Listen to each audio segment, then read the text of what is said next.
नमस्कार, मैं अनुराग और आप देख रहे हैं दी लीगल वाणी। इस वीडियो में हम बात करने वाले हैं सेंसस एंड कास्ट सेंसस के बारे में। हाल के दिनों में बिहार गवर्नमेंट द्वारा कंडक्ट की गई कास्ट सेंसस की रिपोर्ट जो है वो पब्लिश कर दी गई है। तभी से राजनीतिक गलियारों में कास्ट सेंसस को लेकर द्वंद्व मचा हुआ है। ऐसा प्रतीत होता है कि भारत के अच्छे दिन आने में अगर किसी चीज की कमी है तो वो बस कास्ट सेंसस की है। साथ ही 2021 में जो शेड्यूल्ड थी डेसिमल सेंसस जो भारत सरकार द्वारा कराया जाना था, वो कोविड और तमाम अन्य वजहों से अभी तक नहीं हो पाई।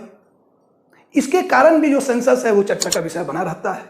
तो आइए इस वीडियो में हम जानते हैं कि क्या है सेंसस, आखिर क्या मसले हैं जो स्टेट सेंसस करा रही है, सेंटर सेंसस करा रहा है, आखिर वो सारे क्या लीगल पॉइंट्स थे जो कि बिहार कास्ट सेंसस के कॉम्पिटेंसी पे, स्टेट गवर्नमेंट की सेंसस कंडक्ट की जाने की कॉम्पिटेंसी पे पटना हाईकोर्ट में चैलेंज किया गया। और पटना हाईकोर्ट ने एक समय के लिए स्टे भी लगाया था, हालांकि एट द एंड स्टे को हटा लिया गया एंड ग्रीन सिग्नल दे दिया गया इस पूरे प्रोसेस को। तो आइए शुरू करते हैं सेंसस से। तो बात सेंसस की करें यानी कि जनगणना। सेंसस का जो ऑब्जेक्टिव है वो किसी पार्टिकुलर रीजन में quality and quantity of population के बारे में इंफॉर्मेशन इकट्ठा करना है। इस इंफॉर्मेशन के हेल्प से ही तमाम सरकारें डिफरेंट क्लास ऑफ पीपल के लिए different kind of policies frame करती हैं। साथ ही पॉलिटिकल कॉन्स्टिट्यूएंसी की डिमार्केशन में भी ये जो सेंसस है वो अहम भूमिका निभाता है। पहली सिंक्रोनियस सेंसस यानी कि जो मॉडर्न तरीके से सेंसस किए जा रहे हैं, वो पहला सिंक्रोनियस सेंसस इंडिया में पहली बार 1881 में हुआ था। हालांकि फर्स्ट नॉन सिंक्रोनियस सेंसस 1872 में गवर्नर जनरल लॉर्ड मायो के टाइम में ही कराया गया था। Article 246 of the Indian constitution जो है वो लेजिस्लेटिव पावर के बारे में बात करता है, पार्लियामेंट के लेजिस्लेटिव पावर को डिफाइन करता है और कहता है कि 7th schedule of the constitution में जो यूनियन लिस्ट है उसमें तमाम जो सब्जेक्ट मैटर्स हैं उनके रिगार्ड में पार्लियामेंट को एक्सक्लूसिव पावर है लॉ बनाने का। और उसी यूनियन लिस्ट की एंट्री 94 जो है वो सेंसस का अधिकार देता है और सेंसस के बारे में पार्लियामेंट को लॉ बनाने का अधिकार देता है। और इसी पावर का यूज करते हुए पार्लियामेंट ने सेंसस एक्ट 1948 बनाया है, जिसके तहत हाल के दिनों में सेंसस कराई जाती है। बात अथॉरिटी की करें कि आखिर कौन सी वो अथॉरिटी है जो इस पूरे प्रक्रिया के लिए जिम्मेवार है। So it is ORGI, that is office of registrar general of India, जो कि मिनिस्ट्री ऑफ होम अफेयर्स के अंदर काम करती है। आपसे सवाल है कि who is presently the registrar general of India? Comment box में जरूर ही कमेंट करके बताएं।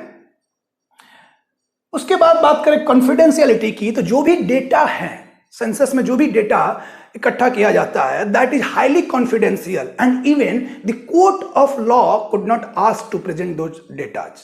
सरकार को किसी भी तरीके से कोर्ट भी बाध्य नहीं कर सकती कि आप सारे डेटा को मेरे सामने प्रस्तुत करें। इतनी कॉन्फिडेंशियलिटी जो है वो डेटाज को दी गई है। फर्दर मोर प्रोसेस की बात करें कि आखिर ये प्रोसेस जो है कास्ट सेंसस का वो होता कैसे है। So there is basically two phases in which this census is being done. The first is called house listing and the second is called population enumeration. House listing की जो प्रक्रिया है उस प्रक्रिया में घरों की गिनती होती है। घरों के साथ साथ उनकी जो क्वालिटी है उसकी भी गिनती होती है, उसका भी आकलन किया जाता है। क्वांटिटी के साथ साथ जो घरों से जुड़ी तमाम चीजें हैं like stocks and all those things, उनको भी इंक्लूड किया जाता है इस इंफॉर्मेशन में। उसके लगभग 1 साल बाद पॉपुलेशन एनुमरेशन की प्रक्रिया की जाती है, जिसमें पॉपुलेशन की क्वांटिटी एंड क्वालिटी का पता लगाया जाता है। इन तमाम इंफॉर्मेशंस के मदद से ही जो सरकार है वो different class of people, different section of people के लिए पॉलिसीज लेकर आती हैं। तो बात सेंसस की करने के बाद आइए जानते हैं बात कास्ट सेंसस की। बात कास्ट सेंसस की करें तो इसका सिंपल सा अर्थ है कि जो भी पॉपुलेशन की इंफॉर्मेशन ली जाती है उसमें उनके कास्ट की भी इंफॉर्मेशन ली जाए और कास्ट के अकॉर्डिंग जो पॉपुलेशन है वो कितनी % किस कास्ट की पॉपुलेशन है इसको पब्लिक किया जाए, इसको जग जाहिर किया जाए, ताकि जो भी पॉलिसीज बन रही हैं, पर्टिकुलरली रिजर्वेशन की बात करें तो that is primarily on the basis of caste. So इन सारी चीज़ों में जो है पॉलिसी मेकिंग में ये डेटा जो है वो काम आएंगी, ऐसा इसके पक्ष में खड़े लोगों का कहना है। 1881 में फर्स्ट ब्रिटिश इंडिया की फर्स्ट सेंसस हुई थी, और तब से लेके ब्रिटिश इंडिया की जो लास्ट सेंसस हुई 1931 तक, तब तक डेटा जो ली जाती थी उसमें कास्ट सेंसस भी होता था, कास्ट की भी डेटा ली जाती थी।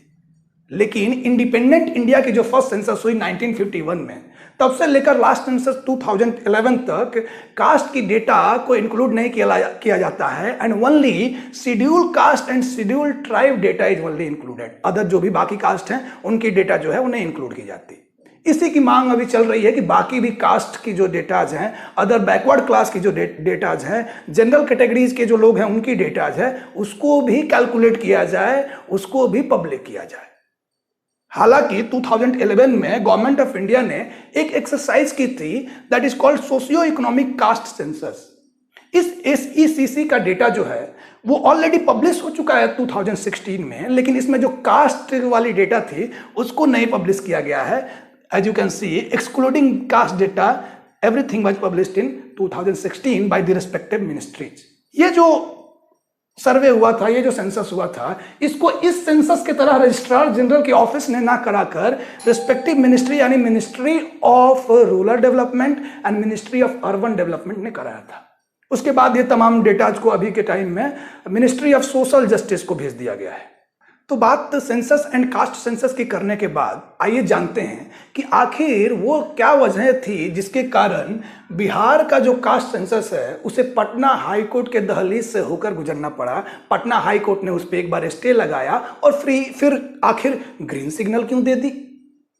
तो पटना हाई कोर्ट में जो पिटीशन पड़ी थी बिहार कास्ट सेंसस को चैलेंज करते हुए, उसमें 2 लीगल पॉइंट्स थी। पहला बात था कि ये जो कास्ट सेंसस बिहार गवर्नमेंट द्वारा कराया जा रहा है, that is breach of privacy. आप जानते हैं कि पुट्टास्वामी जजमेंट में right to privacy was recognised as a fundamental right.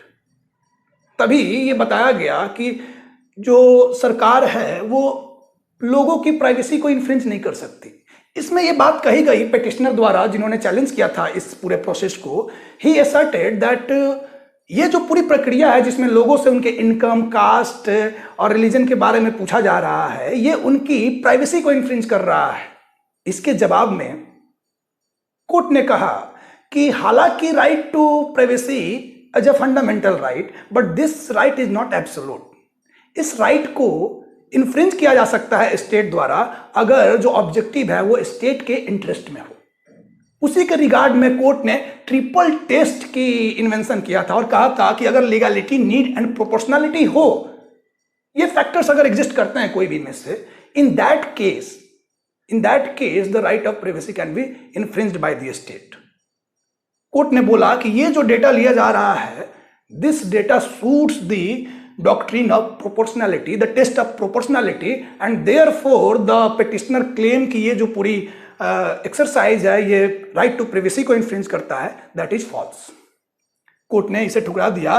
बात दूसरी मसले की करें, द सेकंड लीगल कंटेंशन क्या था, that is the competency of the state government with regard to conducting the exercise of census was questioned.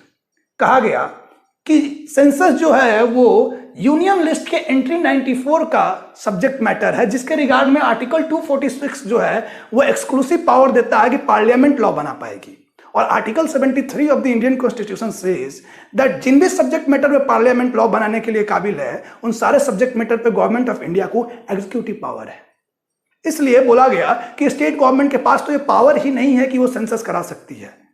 बदले में state government ने अपनी दलील रखी और कहा कि कंकरेंट लिस्ट वो ऐसा लिस्ट है जिसके रिगार्ड में स्टेट गवर्नमेंट और यूनियन दोनों कानून बना सकते हैं, यानी कि पार्लियामेंट एंड स्टेट लेजिस्लेचर दोनों कानून बना सकते हैं। उस कंकरेंट लिस्ट की जो एंट्री 45 है वो सिमिलर है यूनियन लिस्ट की एंट्री 94 से।